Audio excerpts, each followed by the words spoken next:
Ang guhit na para sa akin Pagdadaig ipagsapalaran Sa mga katatan Ang pinagulat kaya naman check Saga Good morning mga kachikas and welcome sa aking munting channel. Tuluyan lang ang nagkasundo ang grupo nga nitong si Tanggol at ang mga kapulisan na kasama nga nitong si General Pacheco, at dito nga ay nakilala agad-agad ni General Pacheco ito ngang si Tanggol, at nasabi nga niya na ito ang anak ni Rigor D. Magiba, at nasabi naman ni Colonel Suarez na siya ang sinasabi ko sa iyo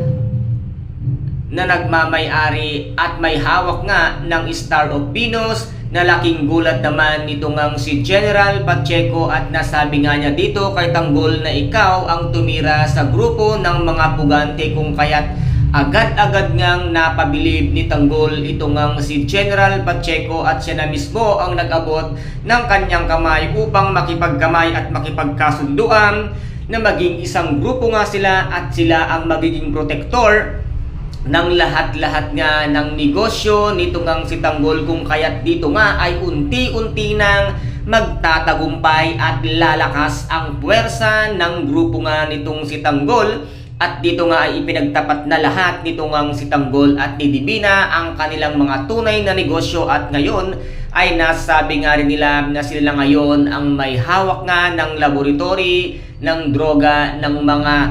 kabalyero. At ngayon dito naman din nasabi nga nitong si General Pacheco na malaking tao ang mga makakabangga nyo, katulad ng ito nga ang winika nitong si Tanggol, at nasabi nga dito ang Red Phoenix na dati na nga rin pinagtangka ang patayin at tapusin nga ni Tanggol kasama noong nabubuhay pa ito ngang si Bubbles, at ang pamilya ng Montenegro ang pinakamabigat daw nilang makakalaban. At dito nga ay muli nang magbabangga at magiging magkaaway na nga itong mag-amang si Ramon at ito ngang si Tanggol. Kaya guys, ito po ang ating pakaaabangan sa mga susunod na episode dito nga sa FPJ ang Batang Quiapo. At kung nagustuhan po ninyo ang aking videos for today, paki-subscribe na lamang po ng aking channel, paki-like and share para maging update kayo sa lahat ng gagawin kong videos. Maraming salamat po. Ingat, God bless, and bye-bye!